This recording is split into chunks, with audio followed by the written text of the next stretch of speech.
NDTV India की team इस समय पहुंच चुकी है इजराइल लेबनान बॉर्डर पर।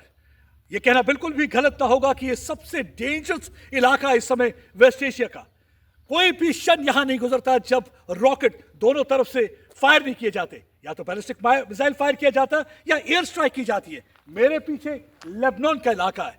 इसी इलाके को लेकर सीज फायर में कई परेशानियां आ रही हैं, क्योंकि ईरान चाहता है कि लेबनान में सीज फायर होना चाहिए। वहीं दूसरी ओर अमेरिका और इजराइल ने साफ कर दिया है कि सीज फायर का हिस्सा लेबनान बिल्कुल भी नहीं है। और इजराइल ने कहा है कि वो अपनी कैंपेन जो उन्होंने हिजबुल्लाह के खिलाफ शुरू की है वो उसे बिल्कुल भी खत्म नहीं करेंगे। यही एक वजह है कि पिछले 24 घंटे में उन्होंने 100 कमांड सेंटर जो कि हिजबुल्लाह है के हैं उनको ध्वस्त कर दिया है, और लगातार वहां पे एरियल अटैक किया जा रहा है जिसमें 250 के करीब लोग मारे जा चुके हैं।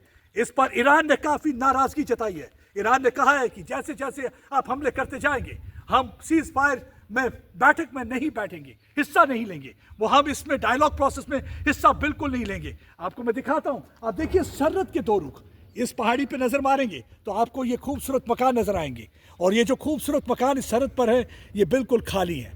इसमें ना बच्चों की किलकारी आपको सुनाई देगी, ना किसी के हंसने खेलने की आवाज़ सुनाई देगी। बिल्कुल एक अजीब सा सन्नाटा आपको मिलेगा। और दूसरी तरफ आप खंडर देखेंगे पहाड़ी की, यानी कि सरहद के दूसरी तरफ खंडर, और ये वो खंडर हैं जहाँ पे लगातार बमबारी की वजह से मकानों को पूरी तरह से ध्वस्त कर दिया है।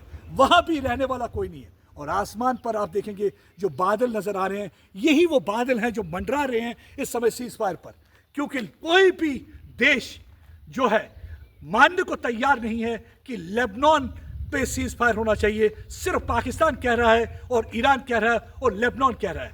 वहीं दूसरी ओर बातचीत तो होनी है, लेकिन बातचीत किस विषय पर होनी है, क्योंकि ईरान अपनी पोजीशन छोड़ने के लिए तैयार नहीं है। ईरान का कहना है कि वो अपने यूरेनियम एनरिचमेंट प्रोग्राम पे पूरी तरह से काम करते रहेंगे। वहीं दूसरी ओर स्टेट ऑफ हॉर्मुज को लेके डोनाल्ड ट्रंप ने कह दिया कि अगर आप स्टेट ऑफ हॉर्मुज अनकंडीशनली बिना किसी शर्त के नहीं खोलेंगे तो एक बार फिर से उन्हें बमबारी करनी पड़ेगी। और वहीं दूसरी ओर बेंजामिन नेतन्याहू ने कहा है कि उनकी उंगली ट्रिगर पर है, किसी भी वक्त वो ट्रिगर दबा सकते हैं और ये सीज फायर खत्म हो सकता है। और उन्होंने जो कहा है कि ईरान को देखना होगा कि कैसे वो सीज फायर को बचाते हैं। एक बार फिर से मैं आपको दिखाता हूं इस इलाके की सूरत हाल। बहुत ही डिफिकल्ट सिचुएशन, बहुत ही मुश्किल हालात। यहाँ पे आप देख सकते हैं कि आपको एक ऐसा सन्नाटा दिखेगा, ऐसा सन्नाटा दिखेगा, डरावना सन्नाटा है। जैसे जैसे अंधेरा होगा वैसे वैसे यहाँ परेशानी का आलम होगा, क्योंकि हिजबुल्लाह की तरफ से भी रॉकेट दागे जाते हैं। लगातार हिजबुल्लाह इस इलाके में को टारगेट कर रही है।